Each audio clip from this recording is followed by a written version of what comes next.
अनामिका शर्मा जो एक सामाजिक कार्यकर्ता है, उसकी शादी पटना में हुई थी। शादी के 2 साल में ही उसका तलाक हो गया था।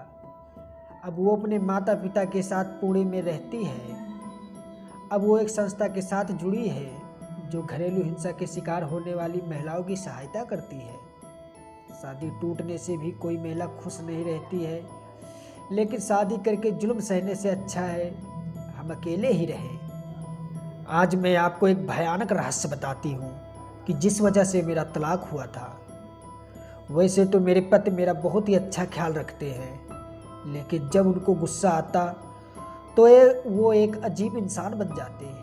उनकी आवाज़ भी भारी हो जाती, लेकिन मुझे ऐसा लगता था कि उनके गुस्से की वजह से उनके अंदर ऐसा बदलाव आ जाता है, लेकिन ऐसा बिल्कुल नहीं था। उनके ऐसे भयानक रूप के पीछे की सच्चाई कुछ और ही थी। एक रात को मैं और मेरे पति सो रहे थे। वहीं पे अचानक मुझे महसूस हुआ कि मेरे पति लंबी लंबी सांसें ले रहे हैं और नींद में बोल रहे हैं, मुझे माफ़ कर दो, अब बस करो, अब बस करो, मुझे अब छोड़ दो। जो भी हुआ उसमें मेरा कुछ भी कसूर नहीं। यह सब सुन के तो मेरे रोंगटे खड़े हो गए। मैंने तुरंत ही उनको जगा दिया और पूछा कि क्या बात है, आपसे कौन सी भूल हुई है, आप नींद में क्या बोल रहे थे। मेरे पति ने बात को टालने की कोशिश की और कुछ भी बोले बिना ही सो गए। मैंने फिर से वही सवाल किया।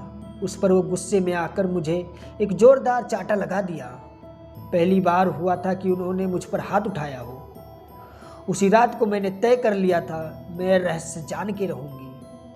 दूसरे दिन मैं अपनी सास से उनके बेटे की कसम दिलाकर सारी सच्चाई के बारे में जान लिया कि हमारी शादी से पहले मेरे पति की दूसरी लड़की के साथ सगाई हो चुकी थी और 3 महीने के अंदर वो सगाई टूट चुकी थी। सगाई टूटने के कारण वो लड़की ने पंखे से लटक कर आत्महत्या कर ली थी और वही लड़की अब प्रेत बनकर मेरे पति को हैरान कर रही है। और इस बात के कारण कोई भी परिवार अपनी बेटी देने के लिए तैयार नहीं हो रहे थे, इसीलिए उन्होंने ये बात हमसे छुपाई थी। उस रात मैंने अपने पति से खूब लड़ाई की और मैंने उसे छोड़ने का फैसला कर लिया, क्योंकि इतनी बड़ी सच्चाई मेरे से छुपाकर हमें धोखा दिया था।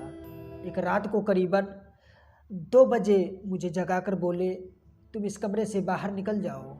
उस समय उनकी आंखें लाल सुन्न हो गई थी और मेरे सामने इस तरीके से देख रहे थे कि मैं कोई पराई औरत हूँ। मुझे पता था इस समय अगर मैं विरोध करूँगी तो मेरे साथ मारपीट करेंगे, इसीलिए मैं चुपचाप वहाँ से बाहर निकलकर ड्राइंग रूम में आ गई। लेकिन मुझे नींद नहीं आ रही थी, इसलिए मैं सोच रही थी कि मेरे आगे की ज़िंदगी कैसे बीतेगी। उसी समय बेडरूम से किसी के बात करने की आवाज़ आने लगी। मेरा हृदय डर से कांपने लगा, क्योंकि कमरे में मेरे पति के अलावा वहाँ पे कोई नहीं था। मैंने तुरंत कमरे से झांक कर देखा तो मेरे तो होश उड़ गए। हमारे कमरे में पंखे के पास एक लाश लटक रही थी और मेरे पति लाश के नीचे बैठकर जोर जोर से रो रहे थे और पास में खड़े हुए एक परछाई से बात कर रहे थे। यह सब देखने के बाद मुझे चक्कर तो आने लगा। मैंने तुरंत ही अपने सास और ससुर को उठाया और बेडरूम का दरवाज़ा खोलने के लिए कहा। थोड़ी ही देर में मेरे पति बेडरूम से बाहर आ गए और अपनी सारी बातों से फिर गए और उस समय कमरे में कोई नहीं था। मैं दूसरे ही दिन अपने माता पिता के वहाँ चली गई और सारी सच्चाई बता दी। मेरे पिता मुझे एक साधु के वहाँ ले गए। मैंने उनको भी सारी बातें बता दी। तब उन्होंने जो कहा एक चौंकाने वाला रहस्य था।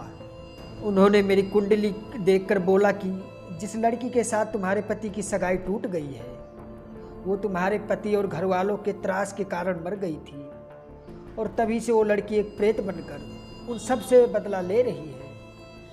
तभी से उस लड़की की प्रेत आत्मा ने तुम्हारे पति के शरीर में, मन में और दिमाग में कब्जा कर रखा है और वो कभी भी अपना बदला लेने के लिए कभी भी हमला कर सकती है। दूसरे ही दिन मैंने छेड़ लेने के लिए कागजात तैयार कर लिए। छूटा छेड़ लेने के बाद मैं उस भयानक वातावरण से बाहर आ गई। मेरी खुशनसीबी है कि मैं जिंदा और सही सलामत हूँ, क्योंकि मुझे लगता था मेरे पति और उनकी पहली मंगेतर मेरी जान भी ले सकते हैं। ऐसी और भूतिया कहानी के लिए आप मेरे चैनल को सब्सक्राइब कर दें और घंटी को चालू कर दें, ताकि जब भी कोई कहानी आए तो सबसे पहले आपके पास पहुंच जाए। मिलते हैं आपको एक और कहानी के साथ, तब तक के लिए मुझे इजाज़त दीजिए।